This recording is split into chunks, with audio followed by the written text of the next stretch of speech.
et de la sécurité de la vie humaine. Dès les premières heures suivant les faits, le parquet de la République a été saisi afin que toute la lumière soit faite et que les responsabilités soient identifiées. Il s'agit d'un processus rigoureux de vérité, de justice dont nous rendons compte publiquement à la nation. Je m'engage donc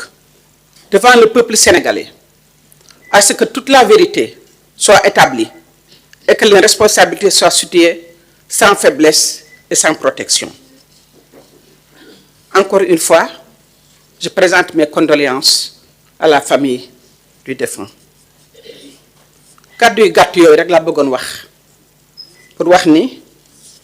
dañuy tàmbali di ñaanal way guddaalu gi suñu doom Abdoulaye Ba di étudiant nga xam ne moo ñàkk bakkanam démb ñu di ko jaal famille am di ko jaal étudiant yi di ko jaal université di ko jaal Sénégal yëpp muy naqar wu rëy ndax kenn bëggul gis étudiant di ñàkk bakkanam te fi nga xam ne fii ay waajuram dañ ko fa yebal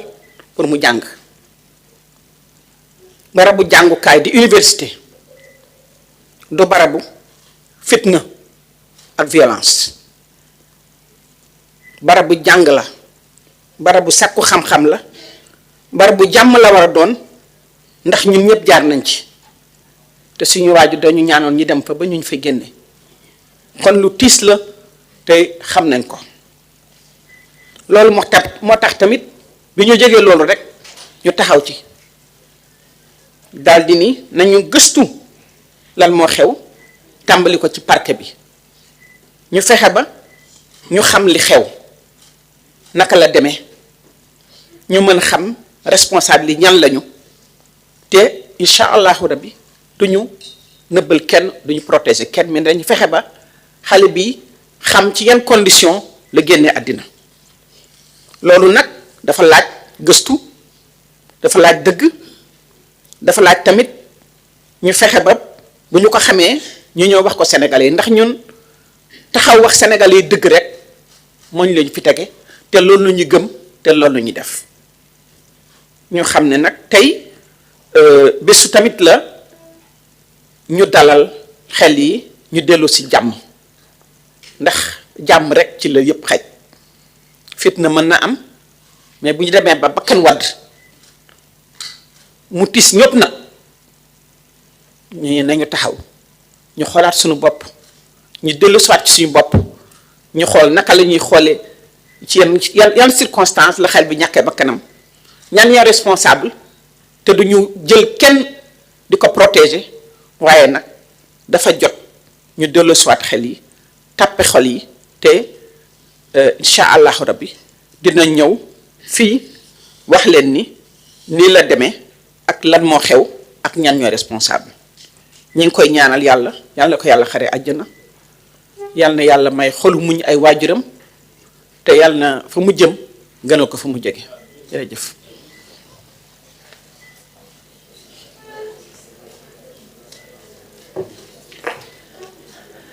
jërëjëf madame Yacine Fall kàddu yi am na solo kon ñu jeexal ak monsieur le ministre Birame Diop ministre des Forces armées.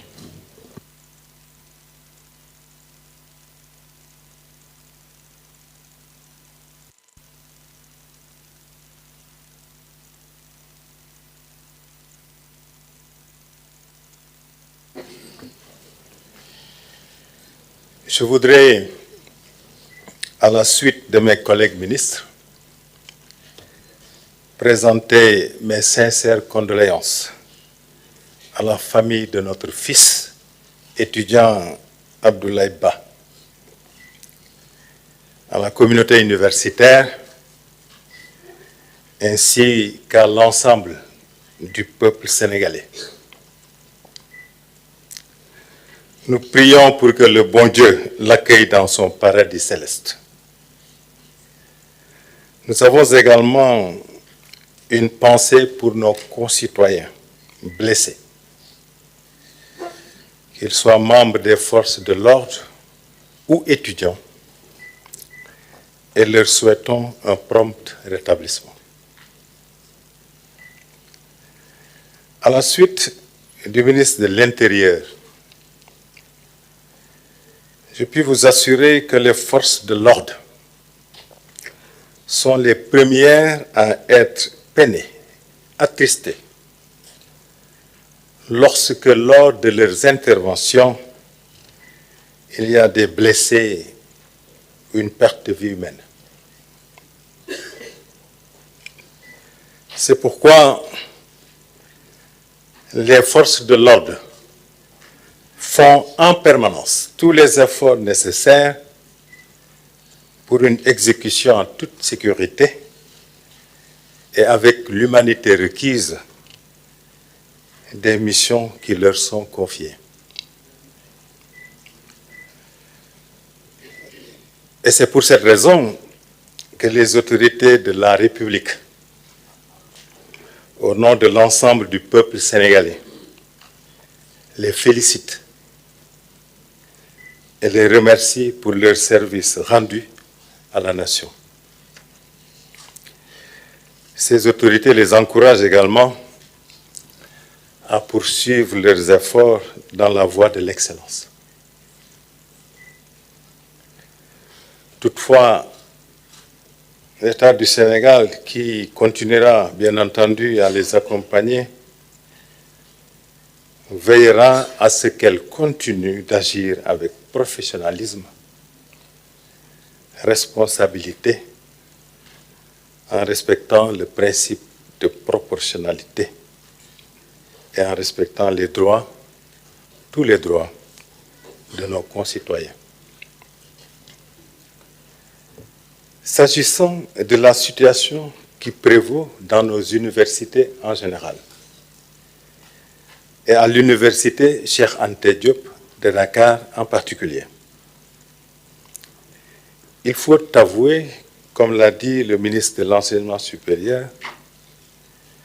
qu'il y a un nombre important de défis à relever. Pour relever ces défis, il n'y a pas d'autre voie que de créer les conditions d'une concertation franche, sincère, constructive et respectueuse. Il est important donc que toutes les parties prenantes s'écoutent et se parlent, en mettant toujours en avant l'intérêt supérieur du Sénégal. Notre pays a toujours été connu pour être un pays de concertation, un pays de dialogue, un pays de solidarité. Il doit le demeurer, car c'est cela qui lui a toujours valu et qui lui a toujours garanti la stabilité et la paix qui ont jusque-là fait la fierté de ses citoyens et préservé sa belle image et sa réputation au plan international. Je souhaiterais conclure en rappelant à chacun d'entre nous que le Sénégal est une famille au sein de laquelle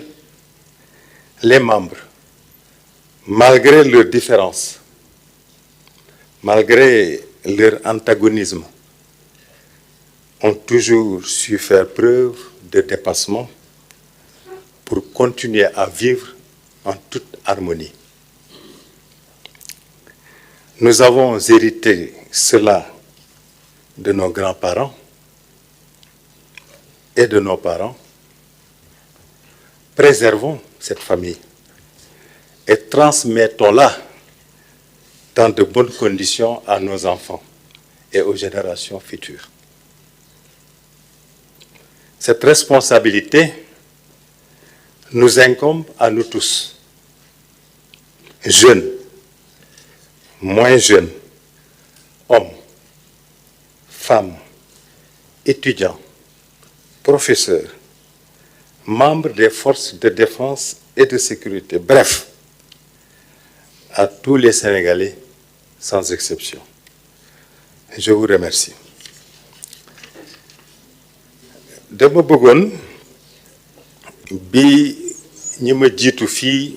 jëlee kàddu gi ba pare jaale famille bi nga xam ni foofu la suñu doom di étudiant bi tudd Abdoulaye Ba te yàlla moom ko jaale ko aussi képp koo xam ni mu ngi liggéey ci université Sénégal yépp di ko jaale waa réew mi yépp aussi ndax seen doom la seen sët la aussi ñu ngi ñaan suñu borom mu bal koy bàkkaaram ba pare teeru ko ci àjjanaam taxawu aussi njaboot gi nga xam ni moo ko meññ suñu xel mu ngi dem aussi ci suñu mbokk yi nga xam ni yàlla dafa def ñu am ay gaañu gaañu ci événement yi xew muy suñu mbokk étudiant wala suñu mbokk boo xam ni takk der la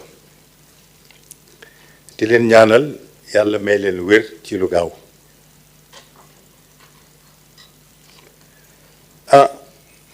ministre de l'intérieur ni mu ko waxee sànq mën naa leen garantir ne suñu takk der yi nga xam ni ñoom la yàlla jox mission pour ñu sécuriser ñu ñoom ñooy gën a am naqar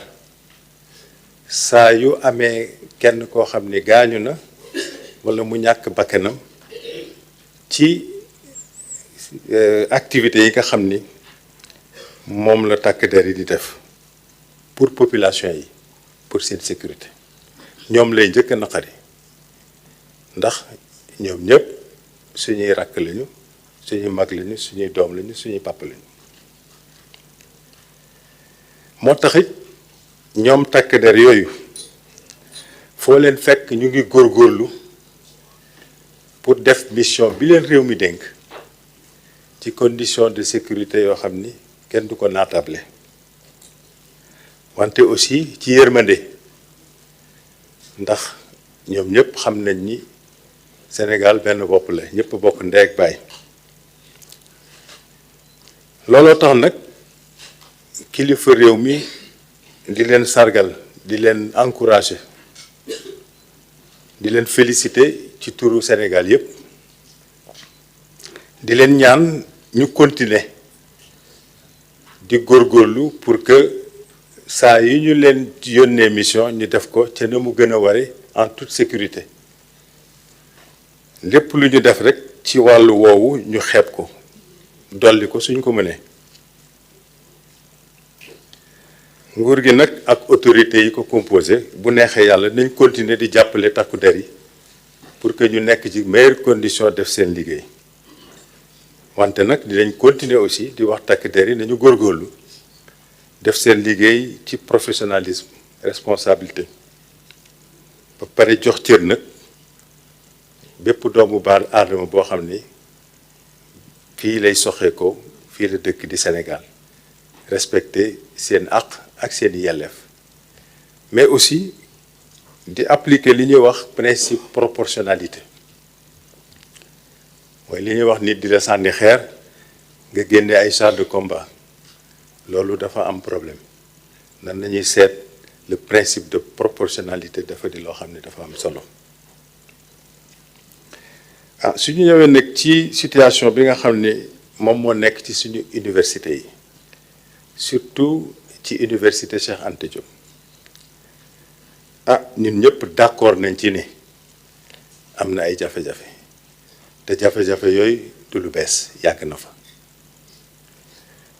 pour que nag jafe-jafe yooyu ñu mën leen a faj mën leen a amal solution il faut que ñuy waxtaan di diisoo teg li nga xam ni mooy jafe-jafe ci kaw table bi ba ñëpp xam ko ñu seet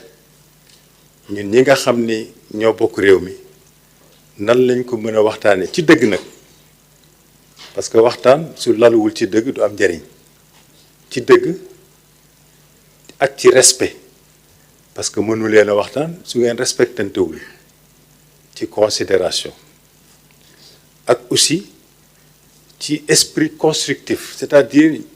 ñu waxtaan parce que dañoo bëgg am solution pour suñu réew. pour loolu il faut que ñëpp ñi nga xam ni ñoo seq waxtaan woowu ñuy dégloonte, te loolu dafa xaw a doon loo xam ni daf fee manqué tuuti, te suñu dégloontewul duñu mën a comprendrante, te suñu comprendrantewul duñu mën a avancer. donc il faut ñuy dégloonte, ku nekk jox cër sa morom, te loolu suñu koy def ñu jiital ci rek li nga xam ni mooy intérêt Sénégal, ndax Sénégal ñun ñëpp ñun ñoo ko bokk. lépp loo xam ni da koy lor waruñu cee dugg walla war nañ koo moytu. Sénégal ku ko xam ne réew moo xam ne la dañ koo mës a xame dialogue, dañ ko mës a xame waxtaan, dañ ko mës a xame jëllale, jéggalante, suturaalante. loolu mooy marque de fabrique bu Sénégal. Sénégal nag dafa war a continuer di mel noonu, ndax mu loolooy ADN-am. su ko dindee rek leneen lay doon, mais dootul doon Sénégal. loolu la ñu xamee, te loolu moo ñuy jox jàmm, moo ñuy jox dal, te loolu moo tax ñun ñëpp fu ñu mënti dem ci àdduna dañuy fier ci wax ne ay sénégalais lañu, ndax loolu la lu ñëpp xamee jàmm ak dal ak joxante loxo, considéré ku ne yéen a bokk ndey ak baay, yéene ko li nga yéene sa bopp. loolu mooy li ñu caractériser. loolu su dañee Sénégal amatul, ndax loolu mooy ADN Sénégal. loolu moo tax nit ñi wekk ñu, malgré que réew mu ndaw lañu, mais nit ñi dañ ñoo wekk ndax loolu. loolu moo tax suñu réputation aussi baax à travers le monde. ma bëgg rek jeexal di fàttali ne suñu waajur yi ñu jur ak ñoom seeni waajur peut-être ñoo leen dul woon déglu rek de, mais yàgg nañ ñoo wax ne ñun ñii ñoo bokk ndey ak baay. Sénégal jarul sax ngay xool sant bi, Faye laa sant wala Diop laa sant amul solo. ki sant Faye ak ki sant Diop suñu toogee waxtaan tuuti rek gis na ñoo bokk, am na fu ñu tase. am ñoo xam ni 5 minutes la leen di jël, ñoo xam ne ñoo bokk, am ñoo xam ne fukki minutes la, am ñoo xam fukki minutes ak juróom. mais Sénégal benn famille la, kenn mënu ko changer. loolu mooy réalité Sénégal. ñun ñoo bokk ndey ak baay, foo mënti jóge rek xamal ni ki nga jàkkaarlool sa mbokk la. waaw loolu nag dafa di loo xam ni suñu waajur yi dañ cee góorgóorlu lool pour mu mën a nekk. ñoom it seeni waajur dañ cee góorgóorlu lool pour mu mën a nekk. waaw suñ ñu bàyyee loolu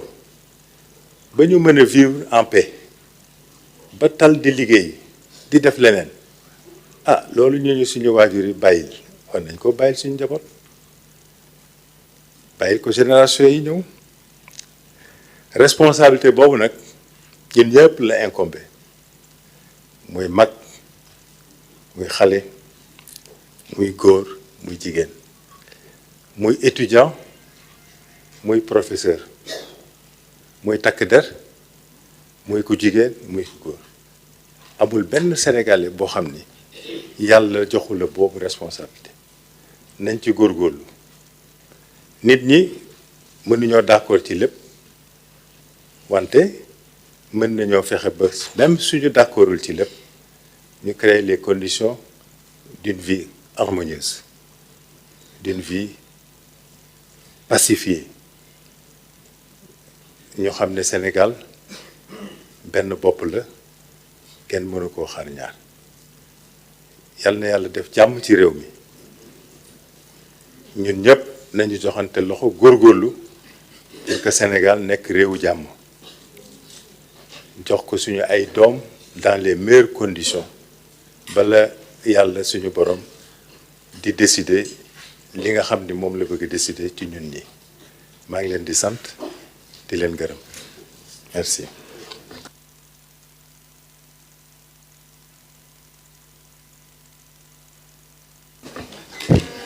jërëjëf monsieur le ministre kon foog naa ni li ñu jotoon na bëgg waxtaan ak sénégalais yi fii la ñu koy yamale waaye ma bëggoon rekk teg ci benn kàddu nguur gi nga xamante ni